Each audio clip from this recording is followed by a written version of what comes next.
Module 2 is about the subject of social perception.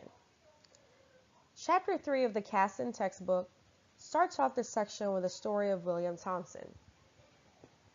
Thomson had a brain condition that had him disoriented and confused. To fill the gap in his identity, Thomson would create new ones for himself. William Thomson's story highlights the idea of an inner and an outer self. The inner, more private self is the monologue that we internally have, while the outer is what is shown in public. The self-concept, according to the text, is defined as the beliefs that people have about themselves, and it consists of something called a self-schema, which are beliefs about oneself that assist with processing relevant information about the self. Think of a schema as a keyword when studying for an exam. This keywords or schemas acts as a trigger into recalling and in the processing of information. Different people can have multiple schemas about themselves that make up their self-concept. For humans to have a concept of themselves, they would first need to be able to identify as a being in a part of this world. The second, according to the text, are social factors. People tend to see themselves in another person, meaning they identify what other people think of them as a person and incorporate those ideas in their self-concept. Casson introduces introspection. Introspection is a way to gain valuable information about oneself by looking at oneself and learning the different thoughts, feelings, and behaviors that make up the self-concept. Often, when introduced to a new stimulus, people don't know how to act or don't know why they reacted the way they did. After an event, we often question our actions and reactions, usually having an internal monologue on what happened, how it happened, and if there was anything that we could have done differently. We provide ourselves with the knowledge of ourselves. An outsider cannot give an insight on how the stimulus affects an individual. One cannot say, oh, you love something, and the individual accepting that as a fact about themselves. Self-insight or introspection is necessary to develop a self-concept. Also, according to the Casson text, people find it difficult to predict their reaction to a future event. It's a process called affective forecasting. Prediction of a future emotional response can sometimes be over or underrated.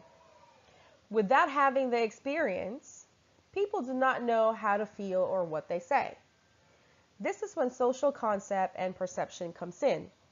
We tend to mirror people's reaction and say what society expects one to say in a given stimulus.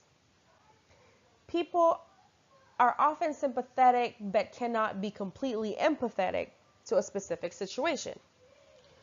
Only when we experience it personally that we can know exactly how we would feel and how other people that went through the same stimulus felt when this occurred. We can now be sympathetic and be empathetic as well.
Self-perception is a theory that when internal thoughts, feelings, or emotions are too difficult to understand, we then look at our own behavior to gain insight to what we are experiencing internally or emotionally.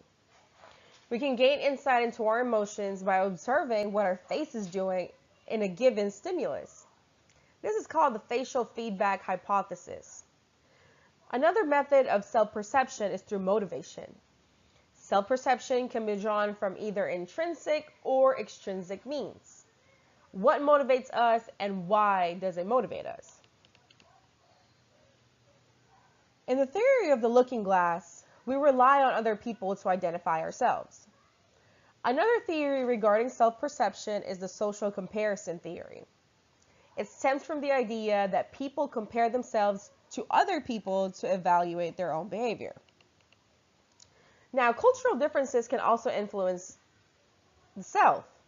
In the previous module, we discussed the topic of independency and interdependency,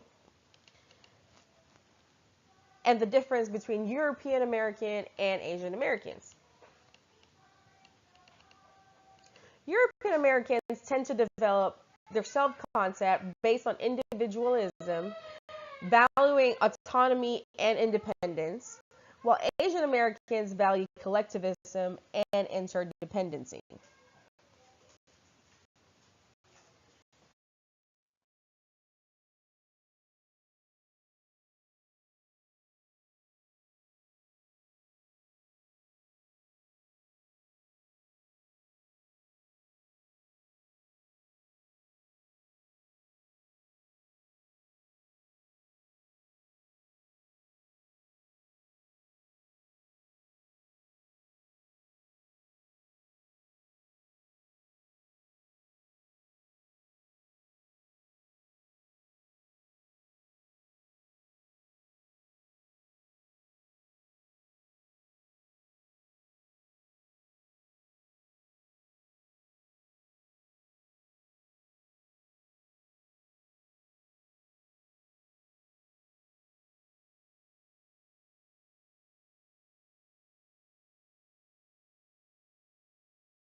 By earning insight into oneself, we can regulate our thoughts and behaviors to control them to achieve a certain goal. For example, a person that dislikes a coworker would have to control their emotion and not show any negativity towards the other as to not start any friction which can then lead to other consequences. There are different mechanisms to enhance oneself. Better than average effect is the thought process of being better than other people can enhance the self-esteem, giving one confidence, however false it may be. The next is implicit egotism.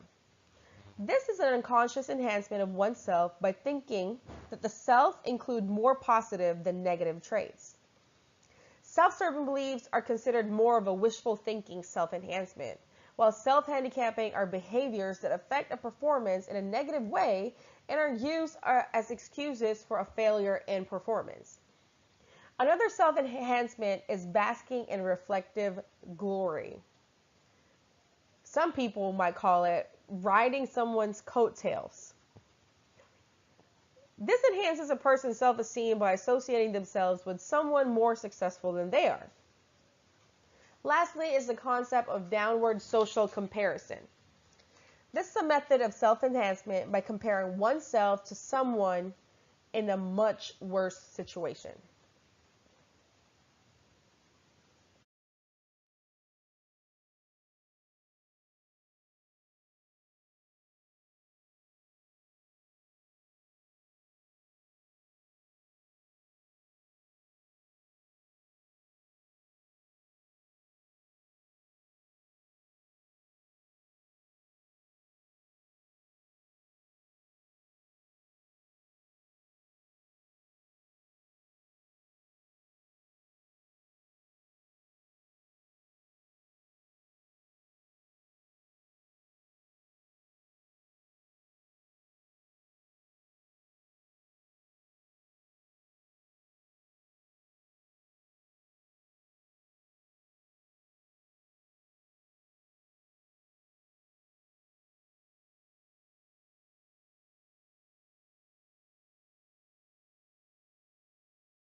In a social setting, people tend to present themselves in a way that they are more likable. Take, for example, going in for a job interview. While interviewing for a new job, one has to present themselves in a professional manner while answering questions politely and appropriately. We always hear people say that they want others to see them as they really are. This is the process of self-verification, while self-monitoring is the tendency to adapt behavior in certain social stimulus. These are all examples of self-presentation. People want other people to think of them or know them in a certain way.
Thank you all so much for taking the time to go through and listen to my presentation.